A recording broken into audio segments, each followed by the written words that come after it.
Bonjour à tous les amis, j'espère que vous allez bien. Aujourd'hui on se retrouve pour une nouvelle vidéo. Aujourd'hui les amis on se retrouve pour une grosse vidéo Mercato. On va parler de la situation du club, de l'argent du club. Le FC Barcelone et la Porta préparent un gros Mercato. Donc les amis on va parler dans cette vidéo. On va parler de recrues, on va parler de 2 recrues en spécifique, également de 2 recrues en bonus et d'autres etc. Bref les amis, ce sera vraiment une vidéo complète. On va parler de la situation du club, de son argent, de quel joueur le Barça va recruter cet été 2023. Donc les amis, restez bien jusqu'à la fin de la vidéo pour avoir toutes les informations. Allez les amis, n'oubliez pas de vous abonner, on perd pas plus de temps, c'est parti.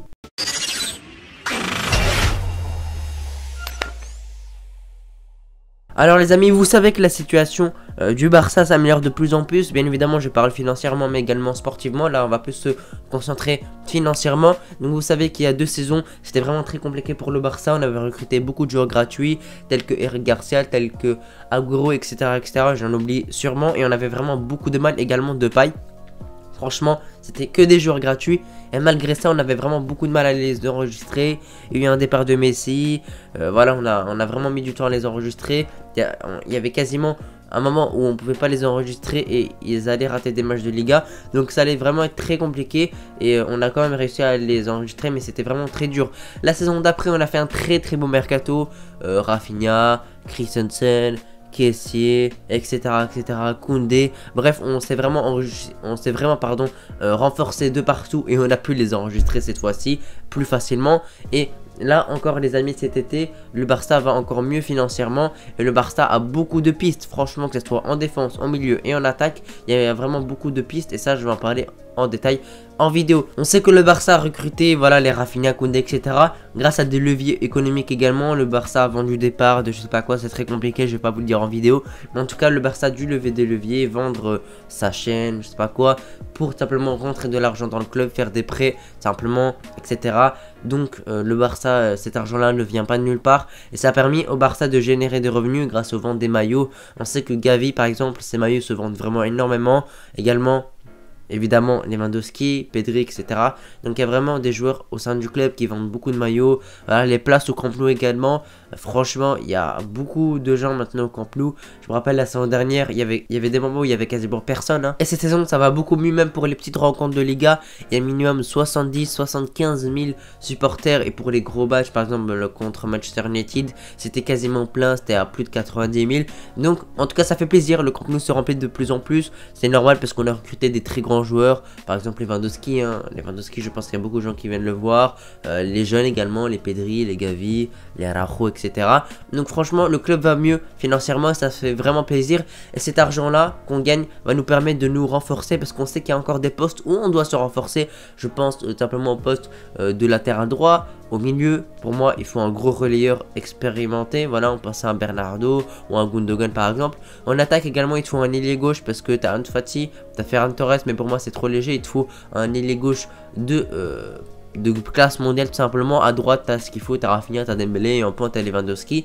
Donc les postes pour moi qu'il faut absolument se renforcer, c'est surtout d'abord le poste de latéral droit et d'ailier gauche. Alors les amis, maintenant on va parler de 2 joueurs en spécifique. On va commencer par Lionel Messi. Donc Lionel Messi, c'est assez compliqué. Donc Messi, de base il devait prolonger au PSG pour 2 saisons etc. Ils étaient quasiment parvenus à un accord. Mais maintenant c'est beaucoup plus compliqué pour les 2 parties. Déjà pour Messi, il n'est plus trop chaud pour prolonger tout simplement. On sait pas trop, peut-être qu'il n'est pas très heureux au Paris Saint-Germain. Peut-être qu'il veut rejoindre le Barça et c'est sûrement ça. Voilà les amis, on sait que Messi, depuis qu'il est jeune, depuis qu'il a 12 ans, il est tout simplement au Barça, il est à Barcelone. Et donc bien évidemment, il l'a dit lui-même, ça lui a fait du mal quand même de quitter la ville, de quitter le pays pour le PSG. C'est pas du tout le même temps, c'est pas du tout la même ambiance, etc. C'est pas les mêmes personnes avec qui il côtoie, etc. Donc il aurait une envie simplement de quitter le club gratuitement. En plus il est libre de tout contrat, donc le Barça doit sauter dessus pour moi. Voilà, t'as un Messi libre de tout contrat, 36 ans certes, mais on a vu qu'à 36 ans, voilà, on a vu à la Coupe du Monde par exemple, où il a sorti les matchs de sa vie. Même si c'est la Coupe du Monde, c'est pas le même contexte, etc. Là il s'est donné à fond. Bien évidemment quand il jouera en Liga, etc. il se donnera moins à fond que quand il jouait en 8ème contre, je sais pas moi, il avait joué contre qui? L'Australie, en quart contre les Pays-Bas, en demi contre la Croatie, en finale contre la France, etc. Vous m'avez compris, mais il peut encore garder ce niveau-là, il peut encore beaucoup nous aider dans l'entrejeu pour simplement distribuer les ballons, marquer bien évidemment, nous apporter par ses dribbles, libérer des espaces pour les attaquants. Franchement, Lionel Messi, même si des fois il performe pas, il n'est pas incroyable, bah il libère quand même des espaces et ça on ne le voit pas trop les amis. Par exemple, quand Messi a le ballon, il y a beaucoup de joueurs qui se mettent autour de lui et ça peut libérer des espaces pour les attaquants, pour les ailiers, que ce soit l'ailier droit ou l'ailier gauche ou bien le numéro 9. Voilà, simplement... il peut aussi simplement s'appuyer sur Lewandowski. Lewandowski qui est un pivot, qui est un numéro 9, il peut s'appuyer sur lui comme il le faisait sur Suarez et ça l'aidait énormément. Et Messi peut libérer également des espaces pour Lewandowski pour l'aider de partir dans la profondeur et qu'il ait tout simplement de l'espace pour qu'il puisse bien évidemment les exploiter et essayer de marquer. Après il y a deux problèmes, même trois on va dire. Est-ce que Laporta a vraiment envie de le recruter? Il y a l'agent simplement, son père de Messi, et tout simplement aller à Barcelone, en discuter, etc. Il y a trois choses. Première chose, est-ce que Laporta veut vraiment le faire venir? Pour moi, oui, quand même. Tu peux pas refuser un Lionel Messi. Deuxième chose, son salaire. Est-ce que tu as l'argent pour son salaire? Est-ce que Messi serait capable de baisser son salaire? Je pense que oui.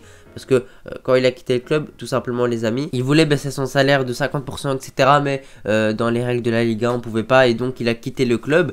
Et je pense que ce problème-là est réglé. Mais le troisième, c'est son âge. Est-ce que Messi à 36 ans pourra continuer à performer? On a vu que, voilà, en jouant Messi, en jouant avec le PSG, il est bien, mais il n'est pas incroyable non plus. Je sais, il a mis le coup franc contre Lille, où il gagne 4-3, où il a fait vraiment un bon match. Mais franchement, mis à part son coup franc, j'ai pas envie de dire qu'il a fait un match incroyable non plus.